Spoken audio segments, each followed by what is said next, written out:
Tres, dos, uno, al aire.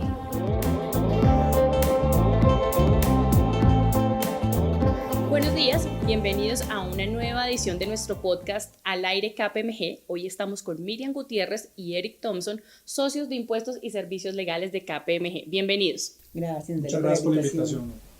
Bueno, hoy vamos a hablar de un tema que está en boca de todos los colombianos. Se trata de nuestra ley de crecimiento, promulgada el pasado 27 de diciembre de 2019. Si analizamos, ella está basada en la ley 1943 de 2018, que fue declarada inexequible en octubre de 2019. A partir de esto, entremos en contexto y contémosle a nuestros oyentes qué ocurrió el año anterior y qué les espera en este 2020 a los colombianos y a los empresarios.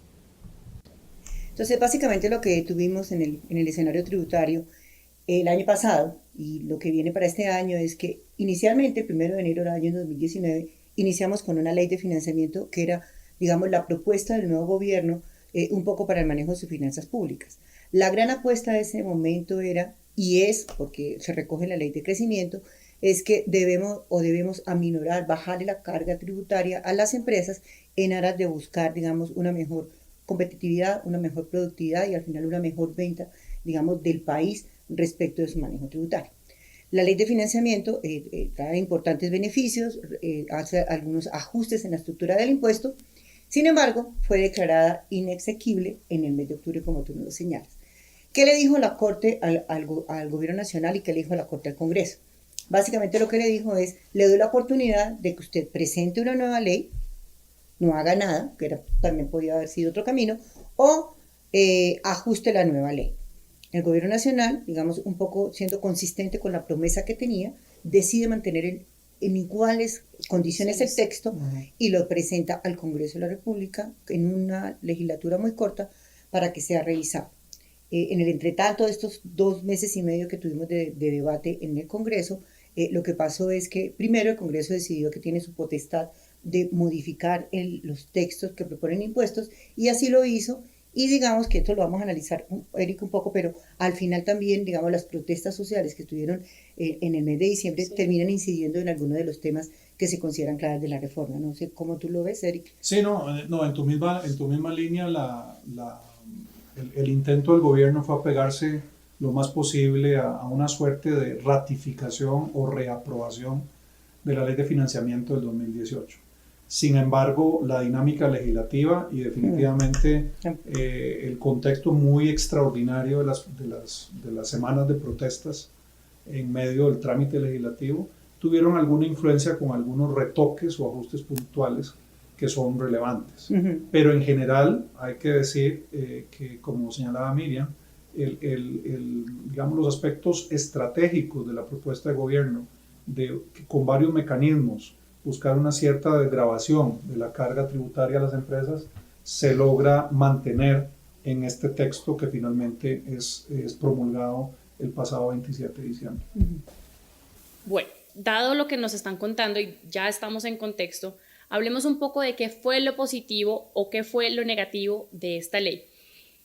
¿Qué trae esto para los empresarios? ¿Afecta o impacta más a las personas naturales o a las personas jurídicas?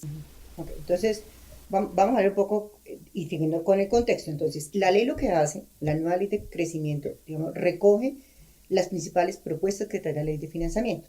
¿Cuáles eran? Entonces, una reducción de la tarifa al impuesto de todas las sociedades, una reducción de la renta presuntiva, unos descuentos importantes que tienen que ver con el IVA pagado en la adquisición de activos reales productivos y con los impuestos que se pagan a nivel nacional, y digamos que y algunas medidas que pretendían otorgarles beneficios tributarios a grandes inversiones como las megainversiones, las rentas exentas del sector agropecuario, las rentas exentas de la economía naranja. Entonces, lo primero que hace la ley es recoger esas disposiciones que ya habían iniciado incluso su aplicación con la ley de financiamiento y vuelven a incorpora como beneficios a partir del 1 de enero de 2020. Digamos que todo ese paquete de medidas las trae e incluso algunas las mejora. Digamos que eso es lo primero que hace.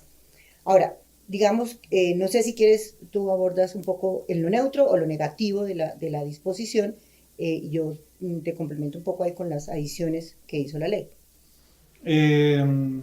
Bueno, tal vez persisten algunas inquietudes sobre temas que de alguna manera, en general, se busca un objetivo de desgravación de la carga a las empresas. Sin embargo, hay cosas que más bien se elevan. Por ejemplo, el tema de los dividendos. Claro, sí. El tema de los dividendos, que originalmente se había planteado en una reforma anterior con un 5% a la salida del dividendo fuera de Colombia. La ley 1943 planteó subirlo a un 7.5%, claro, y ahora esta reforma lo aumenta a un 10%. Esto es un elemento que por supuesto pesa en toda la organización financiera de las empresas, pensando desde el punto de vista de inversiones. ¿De dónde subió? Eso, digamos, sería uno de los aspectos que generan debate. Podría discutirse que tal vez temas como lo de la desgravación de compra de activos, de bienes, de activos reales productivos como el IVA, no se llega a dar el gran paso que siempre se ha pedido de parte del sector empresarial, y es que pueda haber un descuento directo en la cuenta del IVA, sino que se mantiene como un descuento con las limitaciones del caso en la medida que haya impuesto de renta que pagar. Entonces eso no es lo mismo en términos del timing y el beneficio financiero. Entonces hay cosas de esas que en general, como se suele decir en estas cosas, lo perfecto es el enemigo de lo bueno. Desde el punto de vista del sector empresarial, yo creo que hay un consenso de que aún con cosas que no fueran ideales, el menú de los elementos de desgravación empresarial fueron muy positivos, y entonces hubo un gran esfuerzo político por mantenerlos. Exacto. Entonces, ¿y dónde se compensan? Que ustedes, digamos que es una de las preguntas que ha habido en el país. O sea, tenemos un conjunto de medidas que al final van a bajar el recaudo, porque pues esa era clarísima intención de volver competitiva las empresas colombianas. Entonces, ¿dónde está, digamos, el efecto de dónde pretende el gobierno obtener recaudo? Un poco en el aumento de los dividendos, que solo va a ser para inversionistas, para extranjeros. Existen unos ajustes en la declaración del impuesto de renta de las personas naturales que también, digamos, son relevantes. Existían y venían unas medidas de impuesto al patrimonio y de ajustes en retención en la fuente. Pero hoy en día, en el contexto, lo cierto es que el gobierno está apuntando, y algunos artículos de la ley también hacen referencia a que la gran compensación tiene que ser con un tema de eficiencia de la administración tributaria. O sea, le están apuntando a que sea el tema de eficiencia el que logre, digamos, como sopesar estos dos temas de la ley. Y en línea con lo que dice Miriam, si tratamos de hasta ver elementos que tengan críticas y tengan aplausos, está el tema de la normalización. ¿Y por qué el tema de la normalización? La verdad sea dicha, la 1943 introdujo un mecanismo de normalización de activos omitidos o de pasivos inexistentes en las declaraciones de los contribuyentes, que permitía poner en orden las cosas que no se tuvieran transparentadas ante la DIAN. Y de hecho, como ha trascendido, los resultados de recaudo de esa normalización fueron realmente muy positivos, extraordinarios, en cuanto a el dinero recibido de contribuyentes que quisieron regularizarse, ponerse en orden con la DIAN. Sabiendo también en ese momento que era la última oportunidad para poner en orden sus cosas, porque ya vienen también los mecanismos de delitos penales. Tal vez lo que quisiera mencionar es que este tema de normalización fue de las sorpresas de la reforma de la 2010, de que apareciera una oportunidad adicional de regularizar, que los contribuyentes la podrán utilizar durante este año 2020, y mientras se van afinando los mecanismos de delitos penales. O sea que ahí ya hay una señal de que más bien una oportunidad para poner en orden los activos pasivos de los contribuyentes, se da una oportunidad adicional que cada vez más pensamos que será la última, ¿verdad? Sí, y con incremento de tarifa. Bueno. Muy bien, entonces destaquemos cuáles son esos sectores a los que les fue muy bien y a los que les aplica todo esto que veníamos hablando. O sea, hemos escuchado hablar del sector farmacéutico, el sector de construcción, el sector turismo, los comerciantes, los que ahorita van a comercializar todos los productos que van a estar sin IVA durante 3 días en el año. Entonces, hablemos un poco de ellos. Ok, entonces, como por sectores. Pues en general, yo creo que nos han escuchado, o sea, digamos, las personas jurídicas, hablando de entidades y sociedades, son, digamos, los grandes beneficiarios de la norma, porque se mantienen los beneficios que el gobierno les ha prometido. ¿Okay? De acuerdo. Ahora, la ley lo que hace es introducir, digamos, unos componentes que es necesario, y no los hemos hablado, Entonces, en IVA hay unas modificaciones importantes. Entonces, Sí. en IVA, los medicamentos, antibióticos y una cantidad de productos farmacéuticos estaban excluidos del IVA. A veces el consumidor no siente la diferencia entre el excluido y el exento, pero la ley decide otorgarles el carácter de exentos y eso, digamos, en la cadena es supremamente relevante para ellos y además, pues los productores de estos bienes van a obtener derecho a unas devoluciones sobre sus IVAs pagados, que es importante.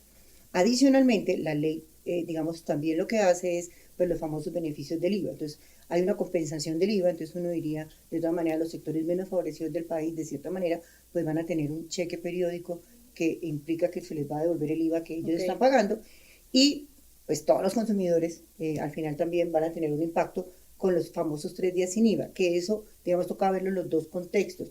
En el contexto de los comerciantes, que van a tener la posibilidad de vender ese día sus productos con cero impuesto, pero que les permite descontar, o sea, que es relevante y que seguramente va a tener un impacto en el sector comercio, en los famosos 3 días que vamos a tener sin IVA. Yo no sé cuáles otros sectores que tú veas que son así, digamos, o favorecidos o de pronto también afectados, Eric. De pronto mejor. Bueno, en favorecidos, yo creo que también tenemos que hacer una anotación con el tema del régimen simple. Se han hecho varios ensayos en las últimas reformas para tratar de hacer una regulación más sencilla, más liviana, para favorecer que pequeños negocios tributen de una forma más simplificada. Y intentos anteriores no habían funcionado mucho en cuanto a la inscripción voluntaria de negocios a esos regímenes. El régimen simple, la última apuesta, pareciera bastante atractivo para tratar de formalizar a negocios pequeños. Y sociedades, ¿no? Sociedades. Y yo creo que en ese sentido es una apuesta positiva que esperamos que tenga resultados mejores que intentos anteriores.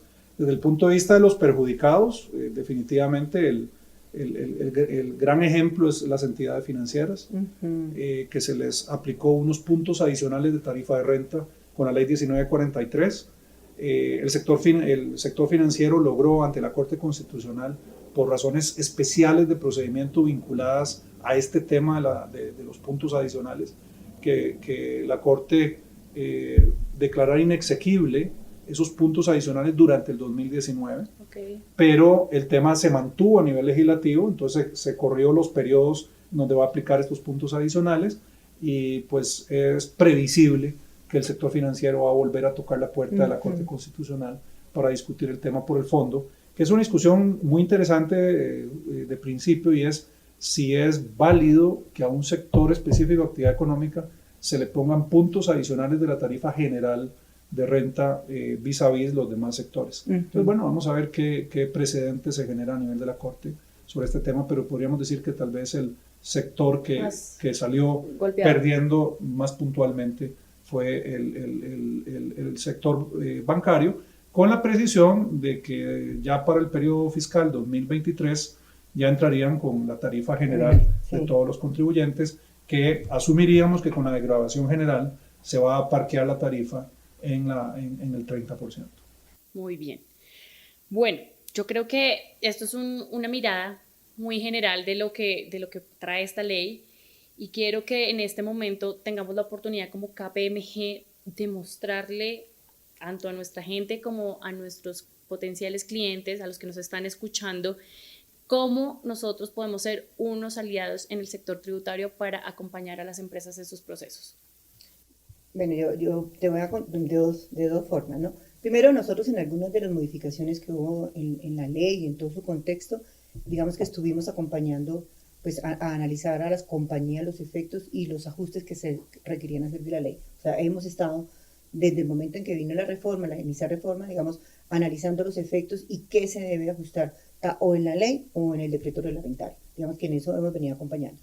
En ese momento ya tenemos nuestra primera publicación del libro con todas nuestras observaciones, sale pues, el 16 de enero a circulación con nuestro primer evento, y lo que estamos haciendo ahora es tratando de evaluar los efectos de la no transición, porque no hubo una transición para los contribuyentes. Entonces, hay una cantidad de efectos negativos, hay unos efectos positivos, pero también hay unos efectos negativos que no se alcanzaron a ver en esta rapidez, y lo que queremos es acompañarlos digamos, en eventuales primero acercamientos a la DIAN, a ver si entiende un poco la problemática que se va a venir, y si no, pues acompañarlos en las respectivas acciones o ante la Corte o ante el Consejo de Estado, digamos, para lograr ajustar adecuadamente el texto normativo. Creo que en complemento, lo que mencionó Miriam está muy claro.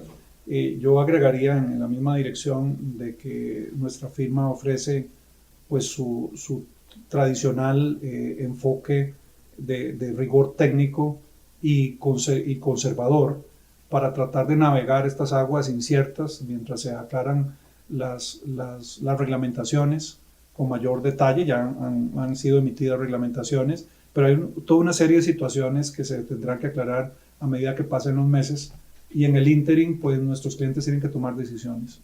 Entonces yo creo que ahí seguiremos con nuestra tradición de ser muy rigurosos en el análisis de escenarios, de diferentes interpretaciones cuando las reglas no están explícitas, tratando de que nuestros clientes tengan la mayor claridad de sus opciones y de sus riesgos a la hora que tomen sus decisiones. Y nosotros siempre estando ahí como una firma que presta servicios confiables, ¿no? Que es nuestro lema y a lo que queremos llegar con ellos. Bueno, pues Miriam y Eric, muchas gracias por acompañarnos hoy. Y muchas gracias a todos nuestros oyentes por estar pendientes y por estar siempre informándose con Al Aire, nuestro podcast de KPMG. Nos vemos en una próxima edición. Muchas gracias. A ti por la invitación. Muchas gracias.